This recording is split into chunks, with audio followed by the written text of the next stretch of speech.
Good morning to all. Myself सीरियम your physics teacher. और आज हम करने वाले हैं नेक्स्ट टॉपिक क्लास 12 के लिए। क्लास 12 कल हमने जो क्लास 12 के लिए जो टॉपिक किए थे हमने किया था, हमने निकाला था बॉयड-शॉर्ट लॉ किया था और उसके ऊपर इनफाइनाइट वायर के ऊपर मैग्नेटिक फील्ड निकाला था और मैग्नेटिक फील्ड इंडक्शन किया था। आज हम नेक्स्ट टॉपिक करने वाले हैं। देखिए कौन कौन से टॉपिक करने वाले हैं। टुडेज टॉपिक क्या रहेंगे हमारे आज का। सबसे पहले हम निकालेंगे direction of the magnetic field कैसे ली जाती है। मैग्नेटिक फील्ड की डायरेक्शन कैसे ली जाए, मैग्नेटिक फील्ड कैसे ली जाएगी, मैग्नेटिक फील्ड की डायरेक्शन जो करंट कैरिंग कॉइल के चारों तरफ। और जो सेकेंड वन टॉपिक रहेगा हम निकालेंगे magnetic field at the centre of the circular wire of the circular coil, magnetic field at the center of the circular coil carrying current और नेक्स्ट टॉपिक हम करने वाले हैं, हम निकालेंगे magnetic field at any point on the axis of the circular coil carrying current। आज हम ये टॉपिक करने वाले हैं।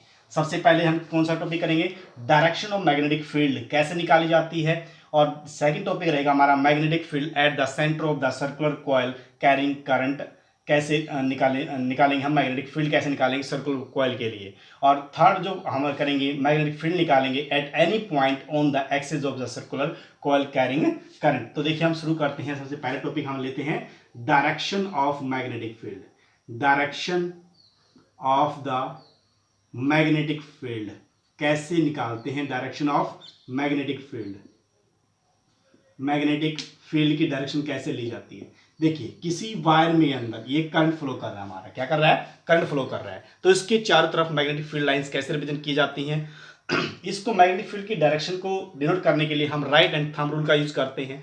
जो हमारा राइट एंड थंब रूल होता है, जो हमारा थंब होता है, ये in the direction of the current होता है और जो हमारी 4 फिंगर्स होती हैं ये ऐसे कर्ल्स हो जाएंगी। तो वो हमारी क्या दिखाएंगे, shape of the magnetic field दिखाएंगे, shape of the magnetic field around the current carrying coil. तो देखिए ये हमारा करंट जा रहा है, तो हमारी जो हमने इसके चारों तरफ देखो हमने हमने राइट एंड थंब को ऐसे रखा है। तो इन द डायरेक्शन क्या लेना है, हमें थंब लेना है और हमारी 4 फिंगर्स क्या दिखाएंगी, shape of the magnetic field. देखिए आपका चारों तरफ मैग्नेटिक फील्ड हमने बताया था कि ऐसे बनता है, चारों सर्कुलर लूप में बनेगा मैग्नेटिक फील्ड एक करंट कैरिंग कॉइल के चारों तरफ।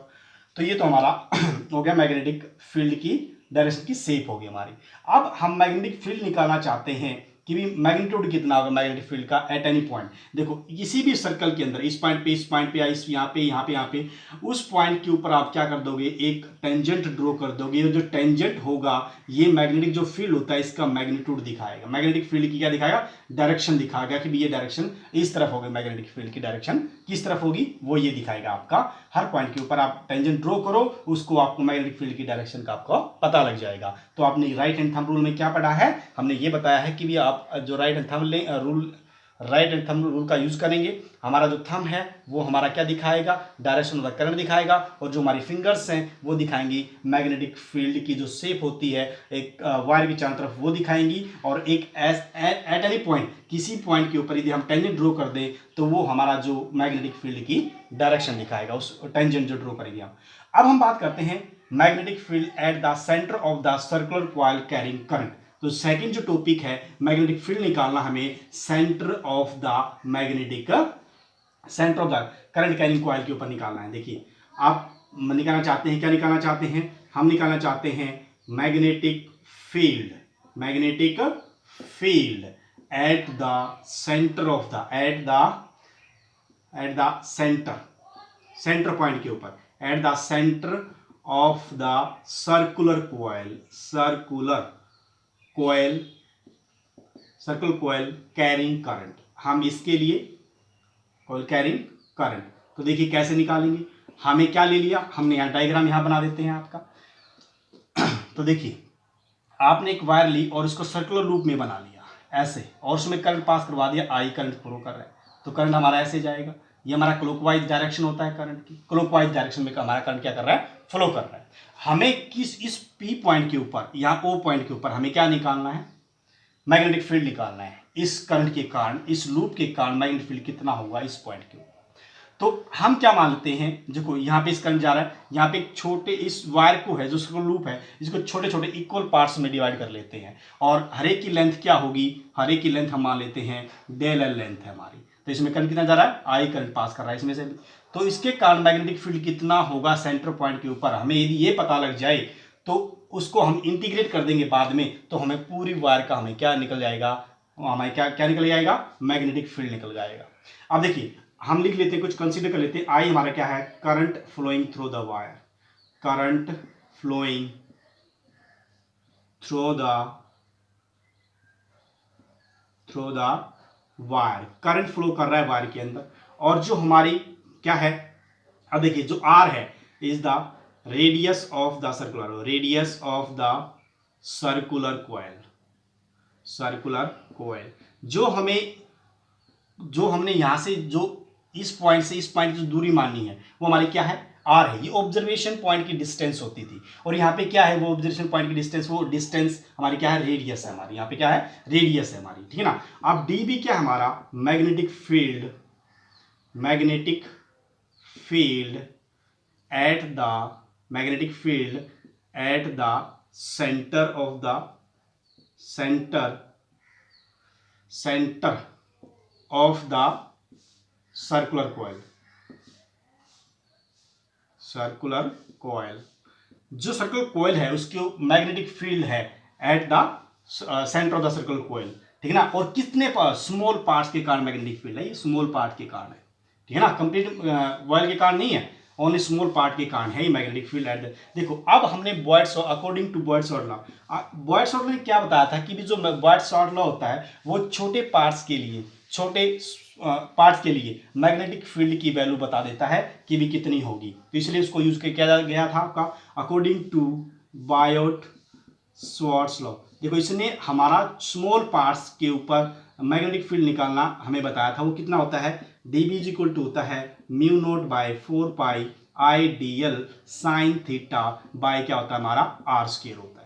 कि स्मॉल पार्ट के ऊपर कोई भी वायर है, इसके स्मॉल पार्ट के कारण इस पॉइंट के ऊपर मैग्नेटिक फील्ड कितना होगा, ये किसी ने बताया था, बॉयड्स-शॉर्ट लॉ ने बताया था। अब इसको हम क्या करने के लिए यूज करेंगे, इसको कंप्लीट वायर, जो सर्कुलर वायर है, इसको मैग्नेटिक फील्ड निकालने के लिए हम इसका यूज करेंगे। अब देखिए यहाँ पे जो हमारा थीटा होता था वो किस किस के बीच में होता था, देखिए ये हमारा पॉइंट पी था, ये यहाँ पे इस जो वायर है, ये वायर से जो डिस्टेंस आर मानी थी, इस वायर के बीच में और जो आर के बीच में हमारा क्या बना था, वो थीटा बना था। तो यहाँ पे भी क्या कहाँ बन जाएगा, थीटा यहाँ पे बनेगा, और ये कितना बनेगा, 90 डिग्री बनेगा हमारा, कितना बनेगा, 90 डिग्री बनेगा। जो हमारी रेडियस होती है और जो ये सर्कमफ्रेंस होगी सर्कल की, इसी पॉइंट से यहाँ से कोई भी पॉइंट आप कहीं भी मिला दो रेडियस से आपका, तो यहाँ हर पॉइंट के ऊपर एंगल कितना बनेगा हमारा, 90 डिग्री बनता है हमारा, कितना बनता है एंगल, 90 डिग्री। तो हमारा थीटा जो है इस लूप के अंदर कितना हो जाएगा, 90 डिग्री हो जाएगा। और 90 डिग्री का जो डीबी की वैल्यू आएगी वो हमारी कितनी आएगी, mu naught 4 pi I D L by R square sine 90,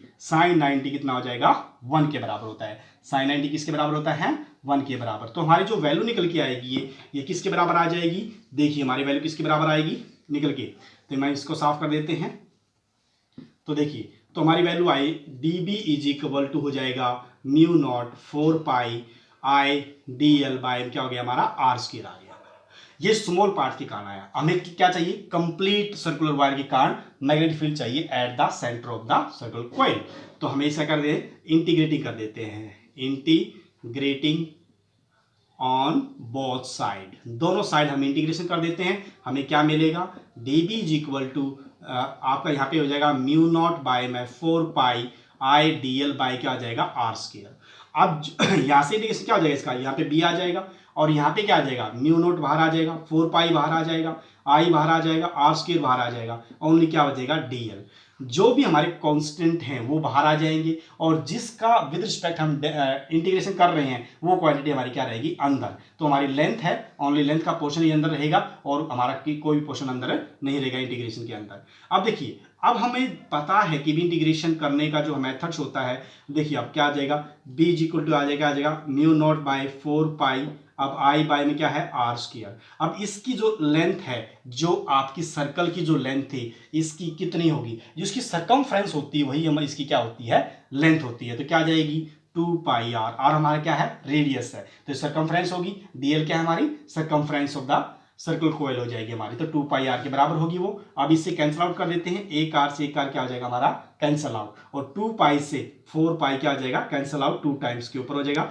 तो बी की जो वैल्यू निकल के आई वो निकली mu naught I by 2 R निकल के आई। तो ये हमारी मैग्नेटिक फील्ड की जो वैल्यू आई है at the centre of the coil आई है, और किसके कारण आई है, पूरी कंप्लीट के कारण आई है। अब देखो ये एक टर्न्स के कारण आई है, यदि हम क्या करें, यदि मैं नंबर ऑफ टर्न्स बढ़ा दूं, जैसे ऐसे यहाँ पे नंबर ऑफ टर्न्स बढ़ा दी मैंने, एक बार और ले ली यहाँ पे, ऐसे नंबर ऑफ टर्न्स बढ़ गए हमारे, 2 टर्न्स होगी, 3 टर्न्स होगी, ऐसे नंबर ऑफ टर्न्स बढ़ा दूं तो मैग्नेटिक फील्ड की जो वैल्यू है ना वो n टाइम्स बढ़ जाएगी। जितनी हम टर्न्स ज्यादा करेंगे उतनी मैग्नेटिक फील्ड की जो वैल्यू होगी eight the centre of the coil वो भी क्या हो जाएगी हमारी, बढ़ जाएगी हमारी, ठीक है ना। अब हम करते हैं नेक्स्ट टॉपिक के ऊपर। नेक्स्ट टॉपिक हमारा क्या है, magnetic field at any point on the axis of circular coil carrying current.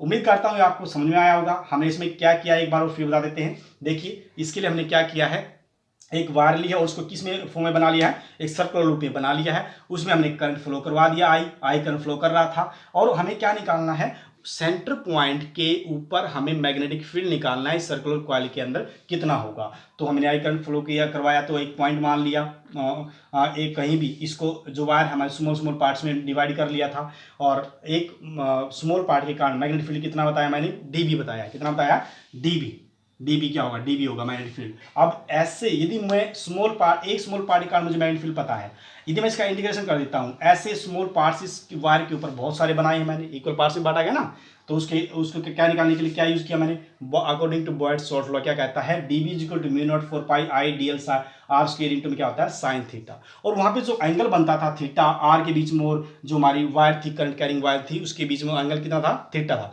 और यहाँ पे एंगल कितना बनेगा 90 डिग्री, इसलिए साइन 90 क्या हो जाएगा 1 हो जाएगा यहाँ, इसलिए 1 कर दिया मैंने।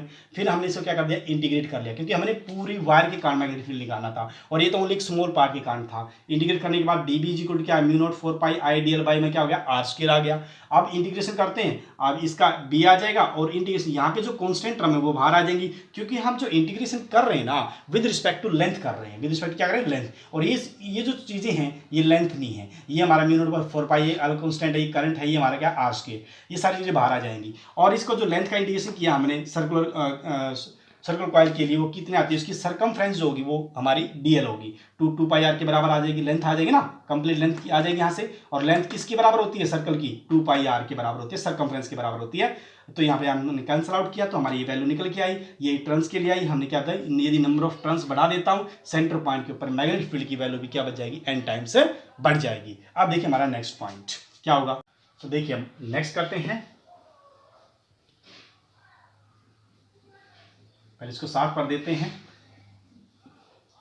अब हम निकालते हैं magnetic field at any point, at any point,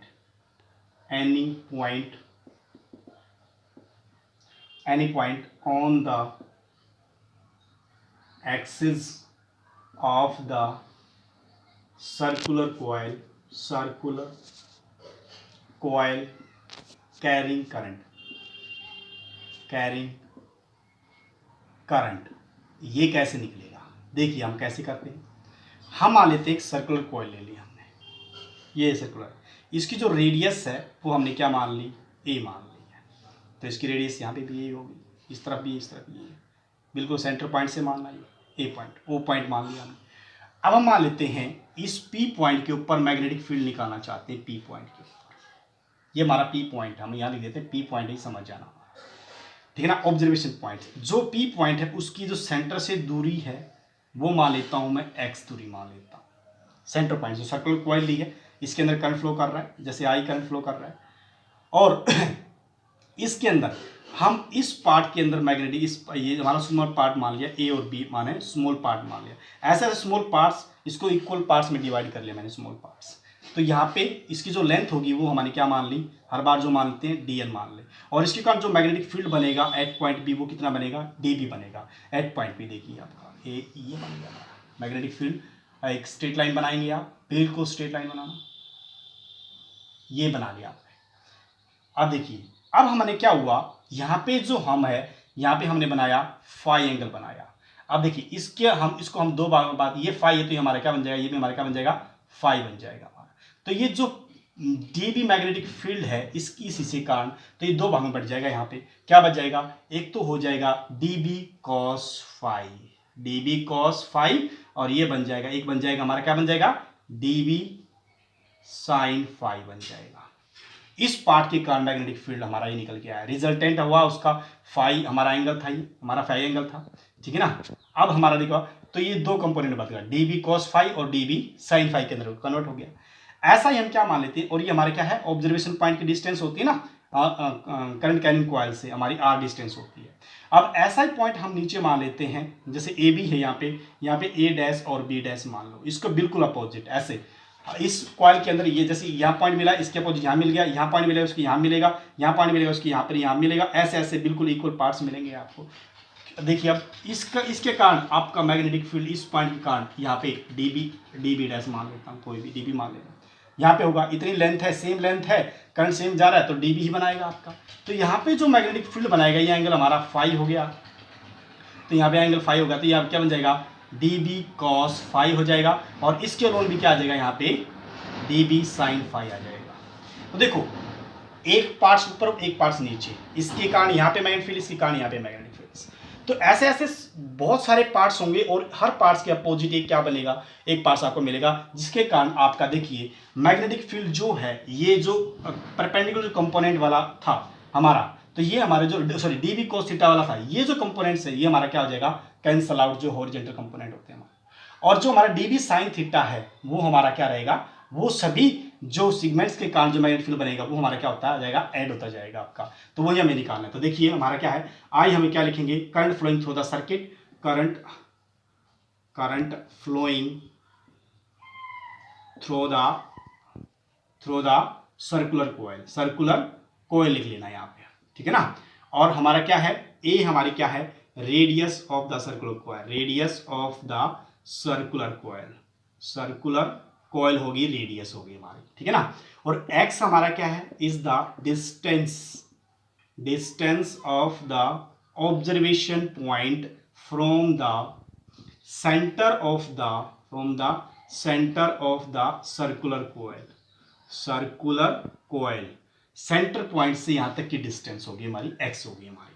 और r हम आप जानते हो वो क्या होती है, distance of the observation point from the current carrying coil से होती है हमारी, ये डिस्टेंस होती है किसकी, distance of the observation point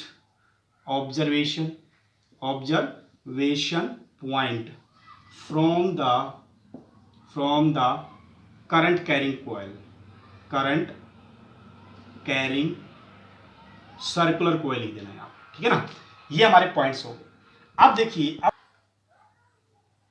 अब हम डीबी निकालेंगे अकॉर्डिंग टू बायट-शॉर्ट्स लॉ। वो क्या कहता है, अकॉर्डिंग टू बायट-शॉर्ट्स लॉ उन्होंने बताया था कि डीबी इज इक्वल टू जो होगा mu naught 4 pi I D L bye क्या होता है आर स्क्वायर, इनटू में क्या होता है हमारा, इनटू होता है हमारा साइन थीटा होता है, साइन थीटा। यहाँ पे हमारा साइन थीटा कितना हो जाएगा, 90 डिग्री हो जाएगा हमारा। तो थीटा 90 डिग्री हो जाएगा तो साइन आपका क्या हो जाएगा, आपका डीबी किसके बराबर आ जाएगा, mu naught 4 pi I D L by R square के बराबर आ जाएगा। डीबी की वैल्यू आई हमारी। और हमने जो लेना है, हम इसको साफ कर देते हैं ऊपर वाले को, जो सारी चीजें थी आपने देख ली कि क्या क्या लिखना है हमें, वो ध्यान रखिएगा आपका। अब देखो, अब इसको बात ध्यान रखो, जो हमारा नेट मैग्नेटिक फील्ड बनेगा, जो डीबी कोस फाई था, इक्वल एंड अपोजिट था, हर पोर्शन के कारण इक्वल एंड अपोजिट बन रहा था। जैसे इसके कारण डीबी कोस फाई यहाँ पे आया था, तो इस पोर्शन के कारण डीबी फाई कोस यहाँ पे आ रहा था, तो इक्वल एंड अपोजिट है, तो ये आपस में क्या कर गए थे, कैंसल आउट। जो नेट मैग्नेटिक फील्ड बचा था वो किसके कारण बचा था, डी बी इक्वल क्या बना था, डी बी डैश मान लेते हैं साइन फाई, ये जो हमारा ये कंपोनेंट था ये दोनों के ऐड हो रहे थे यहाँ पे, इनके कारण बनेगा। तो इसको हम इंटीग्रेट कर देते हैं दोनों साइड। पहले हम डी बी की वैल्यू पुट करेंगे यहाँ पे, तो वो वैल्यू कितनी है, डी बी डैश इक्वल क्या आ जाएगा, डी बी की वैल्यू क्या होती है, स्मॉल पोर्शन में कार्ड according to Biot Savart law क्या होती है, म्यू नॉट 4 पाई क्या होता है I D L by R square ना इंटू क्या हमारा साइन ऑफ फाई, हमारा साइन ऑफ फाई हमारा। अब कर दो इसको इंटीग्रेटिंग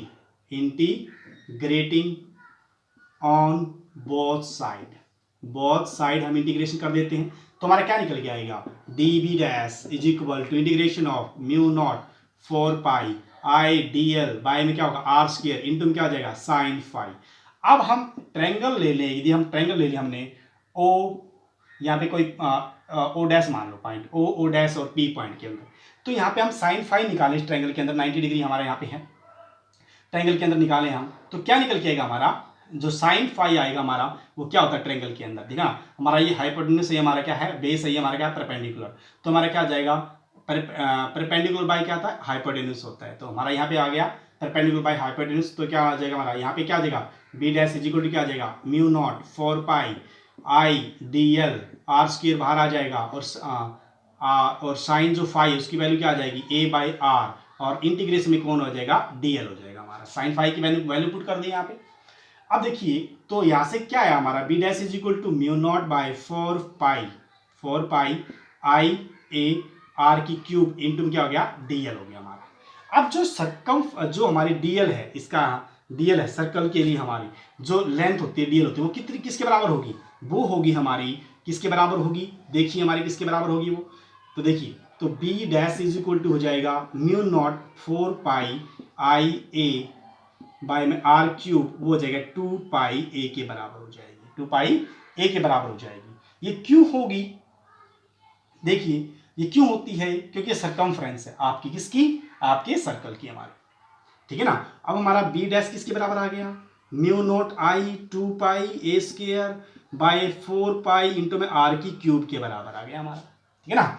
अब हम जो आर की वैल्यू किसके बराबर होगी, देखिए आर की वैल्यू यहाँ किसके बराबर हो जाएगी, रूट ऑफ ये हाइपोटेन्यूज है ना, तो यहाँ पे पाइथागोरस लगाएंगे तो हम ये क्या आ जाएगा root of A square plus में एक्स स्क्वायर के बराबर हो जाएगी, तो क्या आ जाएगा B dash is equal to mu naught I 2 pi A square divide by क्या हो जाएगा आपका देखिए 2 पाई इंटू 4 पाई क्या आ जाएगा आर की क्यूब पहले से ही है ना, तो ए स्क्वायर प्लस में एक्स स्क्वायर सारे का रूट है तो क्या आ जाएगा 3/2 हो जाएगी। तो ये हमारी जो वैल्यू निकल के आई है मैग्नेटिक फील्ड की इस सब कार्य के कारण आई है, एक पॉइंट के ऊपर किसी पॉइंट के ऊपर हमारी जो वैल्यू आई है पूरी वायर के कारण इस पॉइंट के ऊपर वैल्यू आ गई, हमारी करंट जा रहा था तो इसकी वैल्यू आ गई। हम मान लेते हैं अब जो हमारे केस बनेंगे ना वो कैसे केस बनेंगे, जो ये पॉइंट है हम कहाँ ले आए सेंटर पॉइंट के ऊपर ले आए, तो एक्स हमारा क्या हो जाएगा वहाँ पे 0 हो जाएगा आपका, देखिए वापस वही वैल्यू निकल के आएगी। देखो अब केस करें हम तो देखो आपका यहाँ पे कि भी जो हमारा ऑब्जर्वेशन पॉइंट था जिसके ऊपर हम वैल्यू निकाल रहे थे मैग्नेटिक फील्ड की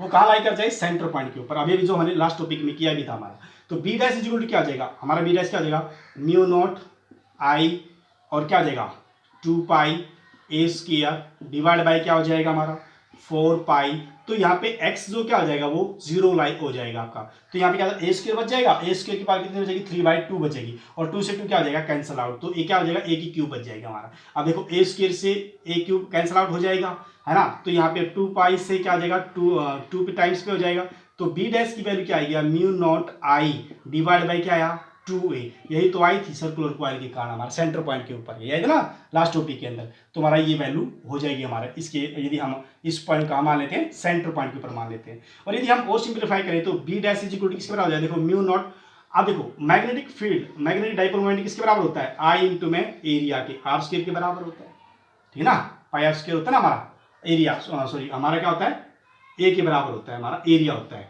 मैग्नेटिक डाइपोल मोमेंटम जो होता है हमारा वो क्या होता है करंट इंटू में एरिया होता है, और यहाँ पे क्या है पाई आर स्क्वायर है, पाई आर स्क्वायर आया हुआ ना मेरा, ठीक है, तो यहाँ पे क्या हो जाएगा म्यू नॉट 2 बाहर ले लो क्या बन जाएगा हमारा एम ऊपर बन जाएगा 4 पाई इंटू क्या बन जाएगा ए की क्यूब बन जाएगा हमारा, देखो ये बन जाएगा सेंटर पॉइंट के ऊपर निकालो, अदरवाइज आर होगा तो हमारा क्या होगा नीचे आर होगा तो हमारा क्या हो जाएगा आर की क्यूब ही रखना यहाँ पे, ठीक है ना, तो उसकी वैल्यू आप जानते ही हो हमारे, मैंने तो यहाँ से किया ना, यहाँ से जो हमारा क्या है आई है और पाई आर स्क्वायर, ये हमारा क्या बन गया, ये m बन गया हमारा, क्या होता है m, मैग्नेटिक डाइपोल मोमेंटम होता है।